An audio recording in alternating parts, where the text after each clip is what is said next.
Welcome to Audit the Audit, where we sort out the who and what and the right and wrong of police interactions. This episode covers trespassing, warrantless entry, and exigent circumstances, and is brought to us by the African American Communities channel. Be sure to check out the description below and give them the credit that they deserve. Before we dive into today's interaction, I want to give a big thanks to the sponsor of this episode, Incogni, a new product brought together by our friends at Surfshark. A few days ago, I used Google to find the nearest donut shop so I could get some breakfast, and since then, my social media feeds have been full of nothing but ads for donuts and other sweet treats, and this is horrible for my diet. If you've ever Googled something only to have all of your social media feeds filled with nonsense ads based on your search, well then the digital security experts at Surfshark have developed a solution for you. Whenever you use a digital service like Facebook or Amazon, there's a high probability that your personal information is collected and sold to data brokers. Thanks to the California Consumer Privacy Act, you have the right to request that your data be deleted and prevented from being sold. However, as with any other legal matter, it can take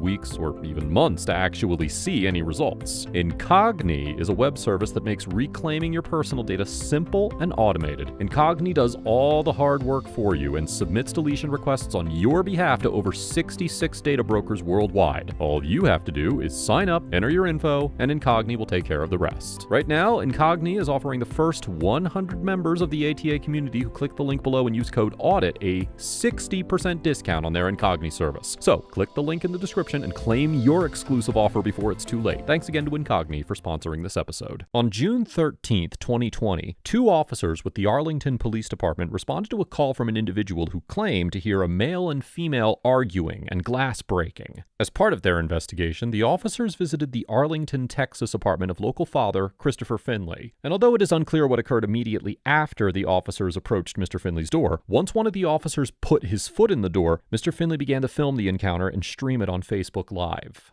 I don't want to talk anymore, sir. I'm asking you again to please remove. I'm an unarmed citizen in my home. Sir, I'm asking you, sir, to please remove your foot, because to me that's threatening, sir.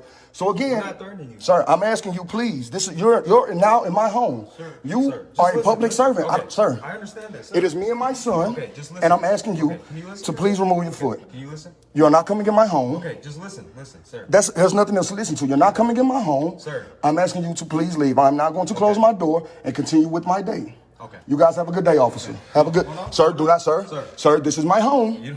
Sir, this is my home. I am no longer speaking with you. You are not needed in this home. Was there a disturbance? I am no longer speaking with you. Sir, we're not asking you. Have a good... Say, sir, again. We're not telling again, you. Officer, again. Please remove your foot out of my home. Okay, was there a disturbance here? I am no longer communicating with you, sir. We're just trying to make sure... I'm telling you that I do not need you guys. We're not saying... It is me and my son, and I'm telling you, I'm not in trouble. But I'm telling you that it is me and my son, and I would like for you to remove your foot. Where's your wife? I don't have to answer any questions to you, sir, so now I'm asking you again. Remove your foot out of my home. I don't want to speak anymore, sir. Okay, have a good day. I don't need you. I'm not asking you. I am in my home. Okay, I'm not asking you. My son is fine. I am fine. We are the only people that occupy this residence. You are trespassing as of right now because I have asked you several times to remove your foot out of my home. So at this time, public servant, you are trespassing. So one more time, sir, I'm going to ask you to remove your foot out of my home and have a good day, officer. Mr. Finley accuses the officer who has put his foot in the door of trespassing. According to Section 30.05 of the Texas Penal Code, a person commits the offense of criminal trespass, quote, if the person enters or remains on or in property of another without effective consent, and the person had noticed that the entry was forbidden or received notice to depart but failed to do so. However, the statute specifically explains that, quote, for purposes of this section, entry means the intrusion of the entire body, making the fact that only a part of an individual's body entered the property insufficient to sustain a conviction. However, even if a partial entry was adequate to prove criminal trespass, the statute specifically states that it is a defense to prosecution if the individual was, now quoting, employed by an entity that had, or that the person reasonably believed had, effective consent or authorization provided provided by law to enter the property and performing a duty within the scope of that employment. Likewise, Section 9.21 of the Texas Penal Code provides that, quote, conduct is justified if the actor reasonably believes the conduct is required or authorized by law. And in the 1994 case of Rosales versus State, the Fifth Court of Appeals of Texas held that Section 9.21 was a defense available to law enforcement officers for any criminal trespass that might result from the performance of their official duties under exigent circumstances. Accordingly, because the statute defines entry as an intrusion of the entire body, and the officer only put his foot in the door, it is highly unlikely that a court would find that the officer committed criminal trespass. However, even if the officer had entered the apartment with his entire body, the officer would have a defense against a criminal trespassing charge if he had a reasonable belief his conduct was authorized by law. Thank you. Goodbye, sir. No, hold on. Sir, get away from my door. We gotta make sure Sir, everything's okay. sir, I'm feeling attacked at this moment. I'm not attacking you, man. You're in my residence. I am not giving you permission to enter my residence. So if you want to enter my residence, go back to your station, speak to your captain and judge. Say, sir, this is on live. Move aside. Sir, Okay, get out. move aside. No, don't touch my phone. Move aside. CJ, close that door, son. Move aside. I'm telling you not to enter my residence without a warrant, sir. Without a warrant. It's a welfare check. Sir, you're not entering my residence. This is my home. I am unarmed, I am peaceful, and in my residence. I'm asking this man to remove his foot from my home. This is my domicile. I have the right to refuse. That's it. Sir, again. And I'm telling you that everyone in here is fine. Again, sir. You're being irrational right now. No, I'm not, sir. This is my home. You are trying to invade my home. We have to do it You're trying to invade my home. You're looking at the residence. I'm well. We got a call. Sir, you're not going to enter my home. You do not have a warrant. You will not enter my home. Please remove your foot from my door so that I can go back and chill with my son. Sir, we just gotta make sure your wife is okay. Sir, there's no one in this home. Sir, there is no one in this home besides me and my child. Point blank, period. Okay. If you want to come in my home, then with all rights, once you come back with a signed warrant from a Tarrant County judge, you will be more than welcome. Like I Please, said, we're not sir. gonna do a search or anything. Sir, we gotta do a sir, let me tell you something. I am a very legal citizen. I'm not worried about any of that. But again, you don't have permission to enter my home. Like I said, you will not enter my home. You are looking at the resident of this home. I'm looking you in your eye and telling you I'm well. This is where this ends, sir. You're not entering my home. And again, at this point, you're really violating my rights with your foot in my property.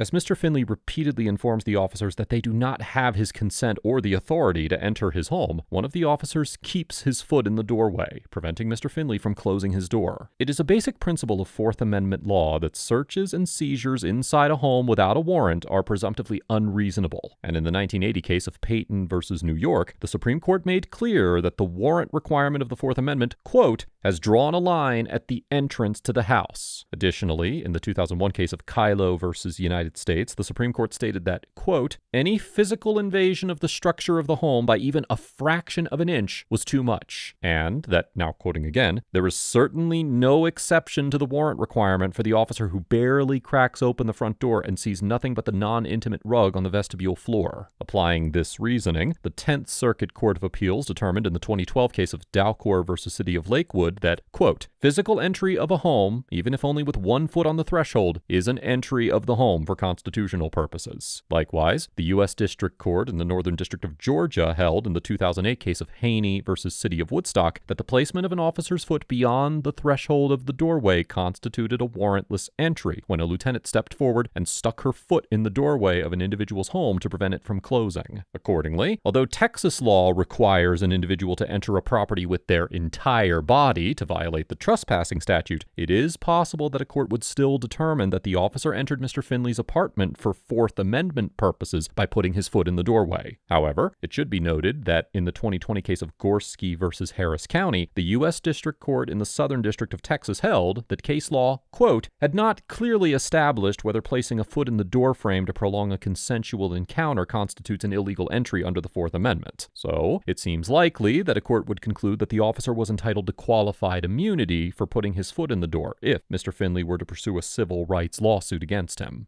Sir, you're not listening to us. I don't have to. You are a public servant. I don't have to listen to you. You knocked on my door. I'm not asking you for. I didn't call y'all to tell me to come give y'all. I didn't tell y'all to come give me an explanation. Sir, we got a call to this location. Sir, you didn't get a call to this location. You did not get a call to this location. Address. Sir, okay, look, I'm not going to do this with you. Again, I'm asking you to remove your foot off of my property now. So you're gonna continue to violate my rights, officer? Sir, I'm not violating You are. This is my property. You do not have a signed warrant, and your foot is in my property. You just saw my son, and you saw me. That's the only people in this residence. If you want to come in my home, feel free to come back with a signed warrant from the Tarrant County judge.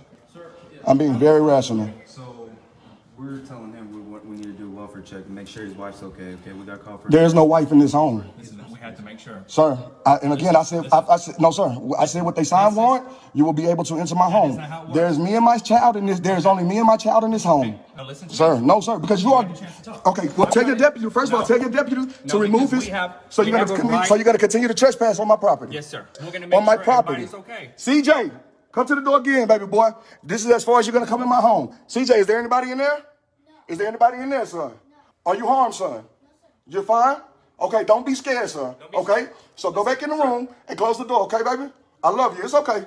That's as far as it's gonna go. You're not entering my residence, sir. Sir. Without a signed warrant from a Tarrant County judge, I am not permitting you to enter my dwelling. That's fine. We don't need a warrant. No, okay? sir. Yes, you do, sir. We have exigency circumstances to welcome. There is no- make sure everybody okay. Okay? You looked at the two. That is- You looked that at is- you looked at the two accompanied residents in this home. There's no one else in this home. don't know There you. has been no one else in this home. So again, sir, this is making me feel very threatened because you are trespassing. We're not trespassing. You We're are trying to make trespassing, sure- sir. Okay. The supervisor claims that the officers do not need a warrant to enter the home because they have so-called exigent circumstances based on the call they received alleging a domestic disturbance between Mr. Finley and his supposed wife, despite the fact that Mr. Finley claims that he does not have a wife and no one else besides his son is in the apartment. As the Supreme Court explained in the 1978 case of Mincy versus Arizona, quote, warrants are generally required to search a person's home unless the exigencies of the situation make the needs of law enforcement so compelling that the warrantless search is objectively reasonable under the Fourth Amendment. Applying this exception to the warrant requirement, which is commonly known as the exigent circumstances doctrine, the Supreme Court held in the 2006 case of Brigham City versus Stewart that, quote, police may enter a home without a warrant when they have an objectively reasonable basis for believing that an occupant is seriously injured or imminently threatened with such injury. In the same vein, the Supreme Court noted in the 2006 case of Georgia versus Randolph that, quote, no question has been raised, or reasonably could be, about the authority of the police to enter a dwelling to protect a resident from domestic violence. So long as they have good reason to believe such a threat exists, it would be silly to suggest that the police would commit a tort by entering to determine whether violence has just occurred, however much a spouse objected. However, in this situation, Mr. Finley would have a strong argument that exigent circumstances did not exist, and that the officers, therefore, did not have the legal authority to enter his apartment without a warrant. In the 2015 case of Osborne versus Harris County, which was decided by the U.S. District Court in the Southern District of Texas, deputies responded to the wrong unit to investigate a call that a male and female were yelling and throwing things in a nearby apartment. The officers entered and searched the apartment over the occupant's objections, despite the fact that he repeatedly told the deputies that they had the wrong apartment and that no one else was inside. The deputies argued that they had the legal authority to enter the apartment because they believed that someone in the apartment might need help based on the report of a domestic disturbance. However, the court noted that there was no indication of a problem in the apartment, as, now quoting, the deputies did not hear any noise, witness any violence, or observe any signs that violence had recently occurred or was about to take place, and ultimately concluded that a jury could determine that the deputies violated the Fourth Amendment when they entered and searched the apartment without the occupant's consent.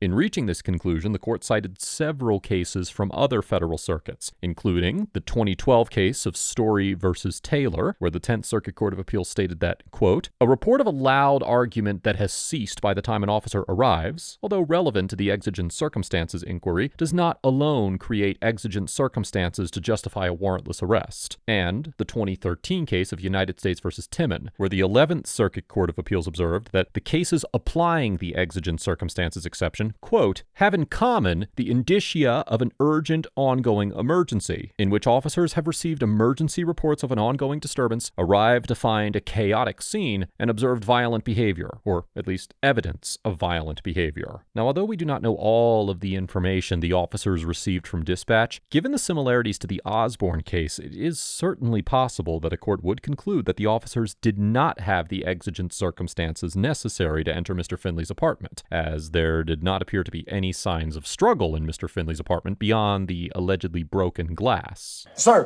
where this door stops, is my property. I'm not willing to walk away without Sir, knowing I've that already, sir, everybody's okay? sir, you can have an officer monitor my door and go get a warrant. But without a warrant, sir, you are not entering my residence, sir. No, sir, nobody is entering my home, sir. Okay, I'm giving you one chance to Sir, work that I can work with you. Or I know my We're rights. just gonna go in there and And if you do that, sir, I swear to you, sir, I have 351 people on live who have witnessed that I have not given you permission to enter my home.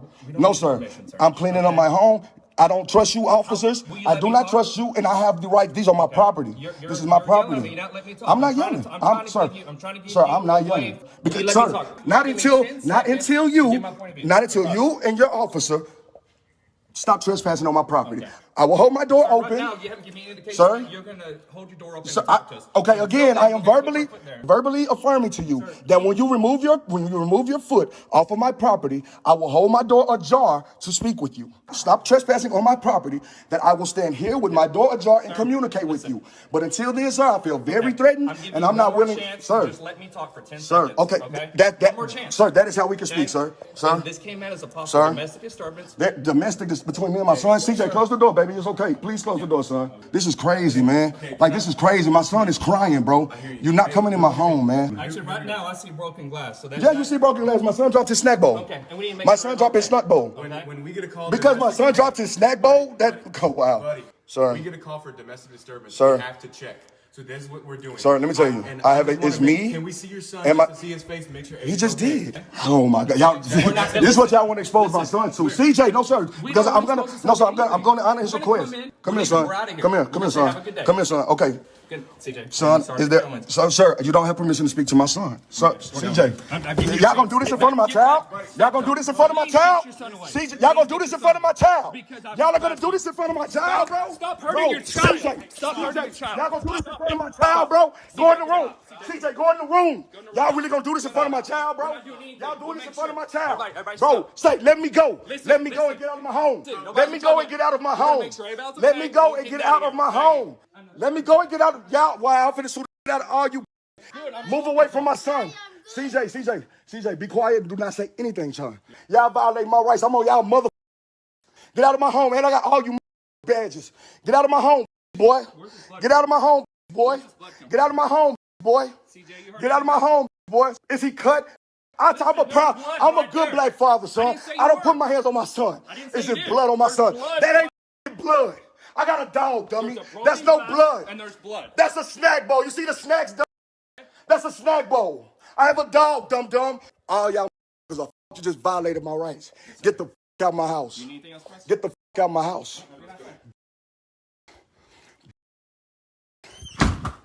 After the officers briefly searched the premises and found that nobody else was home, they left Mr. Finley's apartment. Mr. Finley also alleged in a separate Facebook post that officers followed him in his truck as he left his home later that same day. The Arlington Police Department informed a citizen on Facebook that they were going to explore the situation further, but no investigation details have been publicly shared. As of the date of writing of this episode, it is not known whether Mr. Finley filed a complaint or intends to pursue legal action. Overall, the Arlington officers get a B-, because although it is possible that a court would conclude that their warrantless entry into Mr. Finley's apartment was constitutional under the exigent circumstances doctrine, it is more likely that they entered Mr. Finley's apartment in violation of the Fourth Amendment. However, it seemed clear throughout the encounter that the officers were only interested in making sure that no one was injured or in danger inside the apartment, and when they did enter, they did a quick sweep to check for people and did not abuse the opportunity by searching for contraband. Once the officers confirmed that nobody else was in the apartment besides Mr. Finley and his son, they immediately left the apartment and did not attempt to pursue any sort of criminal charges against Mr. Finley. These actions are consistent with officers who genuinely believed that they had the exigent circumstances necessary to enter the apartment, not officers who were seeking to abuse their authority. And while they may have potentially got the analysis wrong in this instance, it's also possible that a court would agree that based on the totality of the circumstances, they had had reason to believe that someone was in danger. This encounter demonstrates the difficulties that officers face when determining whether exceptions such as the exigent circumstances doctrine apply to real-life situations due to the highly fact-specific contours of case law and the sometimes imprecise legal standards. Mr. Finley gets an A because, although it is possible that the officers may have had the authority to enter his home, he demonstrated a basic understanding of the warrant requirement of the Fourth Amendment, firmly but respectfully attempted to defend his rights, and worked to dispel the officers' concerns without granting them consent to enter his home. That being said, Mr. Finley was not necessarily privy to everything that the officers knew, and because courts determine whether exigent circumstances exist based on the information available to officers, it is important to keep in mind that a court could potentially conclude they had the authority to enter his home, even though it seemed clear to him that he had done nothing wrong. For this reason, this interaction not only shows how challenging applying vague legal doctrines can be for officers, but also exemplifies the difficulties citizens can experience in interpreting these principles when attempting to understand and enforce their rights. Let us know if there is an interaction or legal topic that you would like us to discuss in the comments below. Thank you for watching, and don't forget to check out my second channel for even more police interaction content.